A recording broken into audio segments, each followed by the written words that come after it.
اعوذ باللہ من الشیطان الرجیم بسم اللہ الرحمن الرحیم بل قالوا اضغاث احلام بل افتراہ بل هو شاعر فلیاتنا بآیۃ کما ارسل الاولون۔ توفیق پروردگار سے ترجمہ جاری تھا سورہ انبیاء کا آیت نمبر 5، 6، 7 اور 8 کا ترجمہ ہم کریں گے۔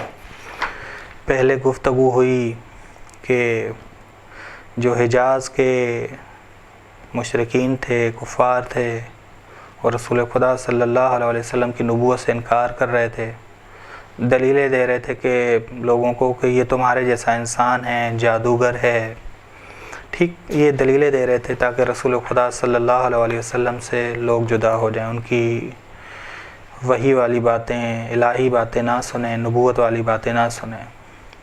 بل قالوا 5ویں نمبر آیت، بل قالوا اضغاث احلام، یہ لوگوں کو کہہ رہے تھے جب لوگوں پہ رسول خدا کی باتیں اثر کر رہی تھیں، کہتے تھے بلکہ وہ کہتے ہیں کہ اس کی باتیں پریشان کن خواب ہیں، پریشان کن خواب ہیں۔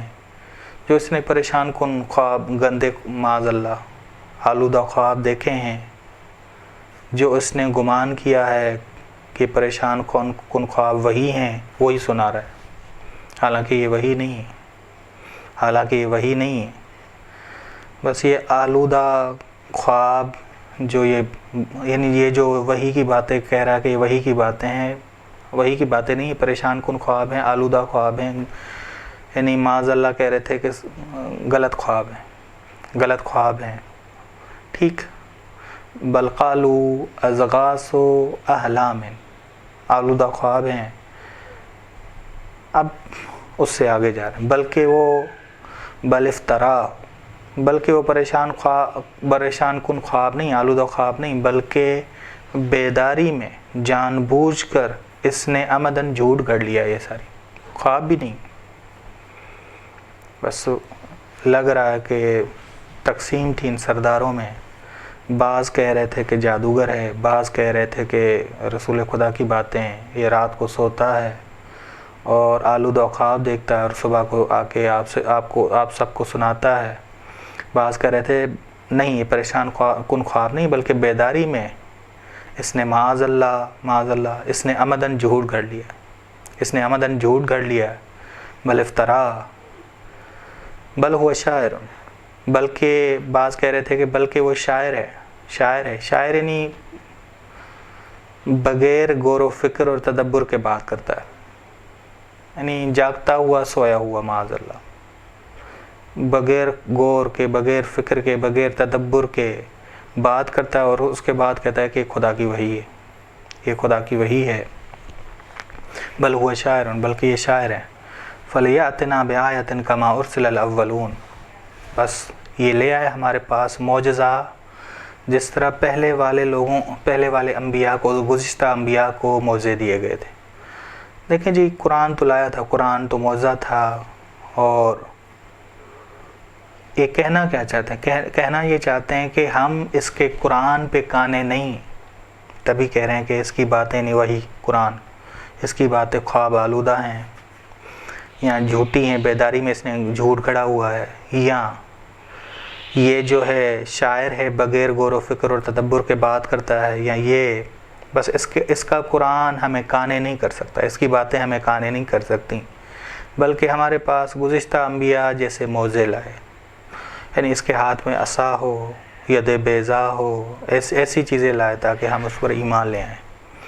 بس اس کا دعوی نبوت کامل نہیں ہے، یہ کہنا چاہ رہے ہیں کہ اس کا دعوی نبوت کامل نہیں ہے۔ خدا جواب دے رہا ہے، جدال احسن، بہترین جدال خدا کا۔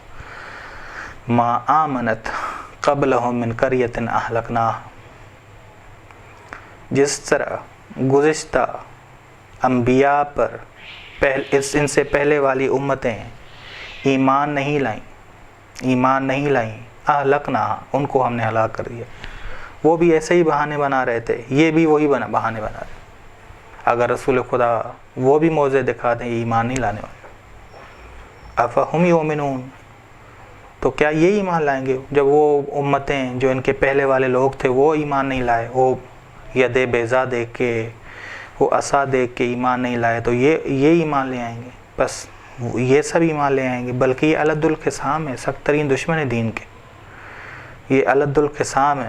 بس ما آمنت قبلہم، ایمان نہیں لائیں ان سے پہلے بہت ساری آبادیاں جن کو ہم نے ہلاک کر دیا، یہ سارے معجزات دیکھ کر جن کی یہ اب فرمائش کر رہے ہیں۔ افہم یؤمنون، تو کہ کیا یہ سب ایمان لائیں گے؟ یا ایسے ہم معجزے دیں بھی رسول خدا کو تو ایمان لائیں گے کیا؟ خدا کہہ رہے ہیں نہیں ایمان لائیں گے، یہ الد الخصام ہے، سخت ترین دشمن بن جائیں گے وہ۔ اگر ایسے معجزے رسول خدا لائیں بھی تو سخت ترین دشمن ہو جائیں گے، یہ دشمنی مزید سخت تر ہو جائے گی۔ یہ اس آیت نمبر 6 میں یہ کہا جا رہا ہے وَمَا أَرْسَلْنَا قَبْلَكَ إِلَّا رِجَالًا نُوحِي إِلَيْهِمْ۔ اب اگر آپ کو یاد ہو آیت نمبر 3 میں انہوں نے کہا کہ یہ تو ہمارے جیسا انسان ہے، یہ تو ہمارے جیسا انسان ہے، ہم اس کی نبوت کو کیسے قبول کریں، ہم اس کی پیروی کیوں کریں؟ آیت نمبر 5 میں انہوں نے کہا کہ جس طرح گزشتہ انبیاء کو معجزے دیے گئے اس طرح اس کو کیوں نہیں دیے گئے؟ اب خدا کہہ رہا ہے کہ گزشتہ انبیاء بھی تو انسان تھے۔ اگر تم بات کر رہے ہو گزشتہ انبیاء کی کہ گزشتہ انبیاء کو جیسے عصا دیا گیا تو وہ بھی تو انسان تھے، وہ بھی تو انسان تھے۔ بس جدال احسن یہ ہے، ان کی اس نقص کو خدا نے بتایا کہ تم کہتے ہو کہ یہ عام انسان ہے، نبی نہیں بن سکتا، پھر کہتے ہو کہ گزشتہ انبیاء جیسے معجزے کیوں نہیں لاتا؟ اگر گزشتہ انبیاء جیسے معجزے لائے تو ہم ایمان لائیں گے۔ اب خدا کہہ رہا ہے کہ وہ بھی تو انسان تھے، وہ بھی تو انسان تھے۔ وَمَا أَرْسَلْنَا قَبْلَكَ إِلَّا رِجَالًا نُوحِي إِلَيْهِمْ، ہم نے نہیں بھیجا تو تم سے پہلے مگر مردوں کو، بشر تھے وہ، نوحی إِلَيْهِمْ، جن کی طرف ہم نے وحی کی۔ آج وہ کہتے ہیں کہ ان کی مثال دے رہے ہیں کہ ان جیسے معجزے ان کو دیے جاتے تو ہم قبول کرتے، پھر کہتے ہیں کہ یہ ہمارے جیسا انسان ہے، ہم اس کو کیوں نبی مانیں؟ ٹھیک، بس اگر وہ ان انبیاء کو مانتے ہیں، ابھی کہہ رہے ہیں، دعویٰ کر رہے ہیں کہ ہم مانتے ہیں، تو وہ بھی تو انسان تھے، پھر مجھے کیوں نہیں قبول کرتے؟ تم انہیں کہو کہ میری نبوت کو کیوں نہیں قبول کرتے؟ ٹھیک، وَمَا أَرْسَلْنَا قَبْلَكَ، ہم نے نہیں بھیجا تم سے پہلے مگر بشر ہی بھیجے، مرد ہی بھیجے جن کی طرف ہم وحی کرتے ہیں۔ یہ بشر ہی تھے، یہ بس بشر کہنا بہتر ہے، رجالن نہیں بشر، یہ بشر ہی تھے جن کی طرف ہم وحی کرتے تھے۔ فَاسْأَلُوا أَهْلَ الذِّكْرِ، بس تم سوال کرو اہل ذکر سے اگر تم نہیں جانتے، اہل ذکر سے، یعنی توریت والے اہل ذکر سے سوال کریں، انجیل والے اہل ذکر سے سوال کریں، اہل ذکر سے جا کے سوال کرو اگر تم نہیں جانتے، اہل علم سے سوال کرو اگر تم نہیں جانتے، تاکہ معاملہ تمہارا یہ ہے کہ تم جاہل ہو اور اپنی بنائی ہوئی باتیں، گھڑی ہوئی باتوں پہ تم زندگی گزار رہے ہو، تو اہل ذکر سے تعلیم حاصل کرو، سیکھو اگر تم نہیں جانتے۔ جان لو گے، عالم بن جاؤ گے، اس کے بعد تمہارے لیے آسان ہوگا نبی کو قبول کرنا، قرآنی باتیں قبول کرنا۔ اس قرآن نے وَمَا جَعَلْنَاهُمْ جَسَدًا لَا يَأْكُلُونَ الطَّعَامَ وَمَا كَانُوا خَالِدِينَ، اور ہم نے نہیں قرار دیا ان انبیاء کو کے لیے ایسا جسم کہ وہ کھانا نہ کھائیں اور نہ وہ مریں، بلکہ وہ جس طرح سارے انسان مرتے ہیں اسی طرح وہ بھی مرتے ہیں۔ ٹھیک، وَمَا جَعَلْنَاهُمْ، ہر ایک کو موت آنی، كُلُّ نَفْسٍ ذَائِقَةُ الْمَوْت، ہر نفس نے موت کا ذائقہ چکھنا ہے۔ بس وَمَا جَعَلْنَا، ہم نے زندگی موت ان کے لیے بھی قرار دی ہے، ان انبیاء کے لیے بھی قرار دی، تاکہ تم یہ نہ کہو کہ وہ مرتے نہیں ہیں یا وہ ہماری طرح زندگی نہیں گزارتے، اسی وجہ سے وہ خدا تک پہنچتے اور ہم نہیں پہنچ سکتے۔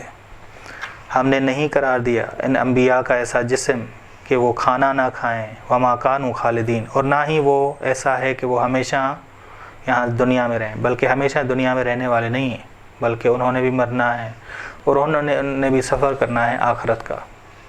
بس وہ زیادہ راہ تیار کر کے آتے ہیں، وہ اعلیٰ مقام تک پہنچ کے آتے ہیں، تم ایسا کام نہیں کرتے، تمہاری موت ضلالت والی ہے، گمراہی والی۔ بس اگر تم ان کے پیروکار بنتے تو یہ بہترین رفیق ہیں، حسن اولئک رفیقہ، بہترین رفیق ہیں اور تمہیں بلندی تک پہنچاتے اور موت تمہاری اعلیٰ ہوتی۔ وصلی اللہ علی محمد اہل بیتہ الطیبین الطاہرین۔